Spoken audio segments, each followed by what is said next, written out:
Time marches on, and the age of a new king draws nearer. We've got 10 days to prepare for the big fight with Luis, but it seems that the other candidates aren't happy with how things have turned out, as I've been challenged by a few of them, so I guess I should look into them when I have the time, or really if I deem it worth my time. But looking around the same area, I found a man who needs some silk from a village that's near the area where I'll fight the party Parapus, so I guess that's something I'll be doing on my way there. While looking around the city, I found a Sanctus soldier who genuinely believes he has a chance with Luis, as we tell him he obviously doesn't, but he won't listen unless we can defeat a monster in the Tower of Insolence. So that's a hunt quest, as I grab the bounty request too. This one's for a chimera, likely with frost powers. It will take a day to get there, but enough of all the requests taking, as it's time to head to Malva. And on our way there, I struck up a conversation with the new recruit, Basilio.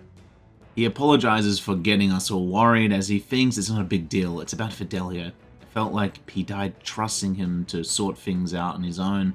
The whole Luis thing, sure, but wonders where he goes from here. His brother protected him when he was nothing, and he can't stay like that, or he can't pay back the debt. He's gonna keep pushing onwards. But the thing is, he really doesn't know where he is going, or where he will take himself, feeling as if he's running in circles. I think he's looking too deep into it. He asks if I think so, as he lets out a yell and starts doing sit-ups, as we get back into the conversation about his goals, as he thinks that it can wait. He believes Luis had its worth, and with all of his posh talk sounding right to him, they clung to his dream, made it theirs. For all the good that they did, they became the people they hated when they were kids. They called them too weak and too young. We can't let them make our world normal, so he'll focus on getting strong and looking to the future. I think that sounds like a great plan, mate, as we do a fist bump and it causes our bond to grow, showing herself to be the Berserker archetype. And with little worry, as he seems injured, we go our separate ways. That loveless, eh?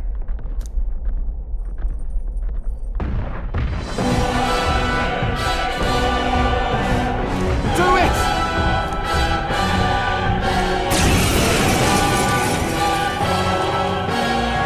Well, look who we have here, eh? You got some brass showing your face here. Oh, I know what you're about. Two-faced phony prince. Milo told me everything. I know all about your sick games. Sick games? What are you talking about? So you all have pristine slates, eh? Conscience clean, eh? It's scumbags like you lot what forced the Parapus. That's why I wanted to become king in the first place. To stand up to the bastards who treated the weaker tribes like trash, and to settle the score with villains like you. Get ready to hurt! I will be honest, I was expecting a super simple fight for the most part. The candidates have been a cakewalk, but I'll give Loveless some props. When he went into his second stage and used more multi-hit strike attacks, he packed a punch and made me reset at least once so I can adapt to a more defensive strategy. And even then I lucked out with my fair share of times, having some close calls, but luck was on my side, and with a clean dodge from me, I gave it all the time I needed for me to land that finishing blow. Let's work together! Show them our might!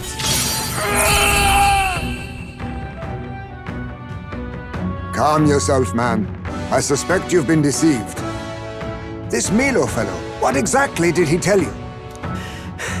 Said there's some imposter prince been going round, getting his kicks by killing Parapus and Uchief and other tribes beneath him.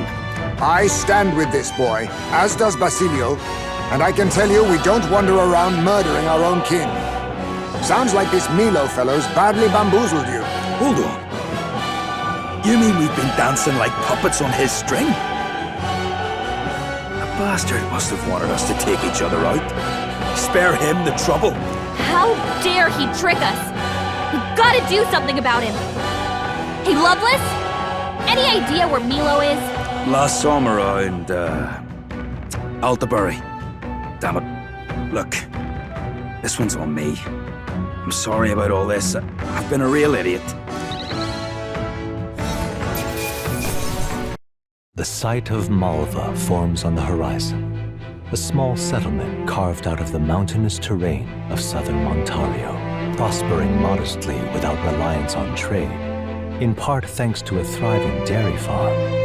The Ishkia tribe secludes itself here, avoiding outside clamor, as though ushered in by the bleating of sheep grazing on a rock face. The gauntlet runner descends upon the quiet mountain village. With our altercation and new target of Milo established, we go to Malva, we buy the silk we need and some extra stuff, and we head back to talk to Loveless. He gives us some hints about a dodgy bastard in front of the recruitment center at Lumlo. So I'll keep that in mind as I spend the night with Katharina. She says to me that she told her supporters that she's dropping out of the race. They were understanding, but some like to run wild, hunt down the rich, and rake in money from them, kidnapping, holding them ransom, and not just nobles, the original target, but innocent merchants, as well. It's Manhot's fault. He's clever, and she wishes she could do something, as it's her fault. I agree with that somewhat, but in a way she should take that fact and fix the issue before it escalates anymore, even if it comes from a place of care. Adding back when she was a dustbin, there was an old Parapus man who gave her cash, likely was just as poor as her. She admits that most people would have bought food before it was stolen, but she bought a dagger. It was all she needed to run. She followed the Parapus code of defending oneself. She hunted animals in the mountains, but that dagger broke, so she used her fists, and eventually bounty hunting became natural.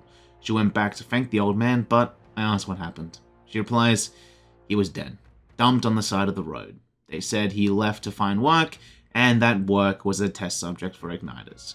The pay is good for a Parapus. The only reason he wanted the money was to give it away. That's what she wants to put an end to. It's her goal. I tell her that she can do it, but she still seems glum. I'm unsure how to help, but I remember the novel I hold. It has a section on this very thing, so I read it to her, saying, the world is only made equal through everyone's effort and cooperation. She liked the sound of that, needing to put in the work, asking for my help once more, and I agreed to that. She said please after all, as she thanks me, and for that, our bond has grown stronger. That's when she tells me Manhot's location, and it seems that next time we will be facing him, as we split apart for the time being.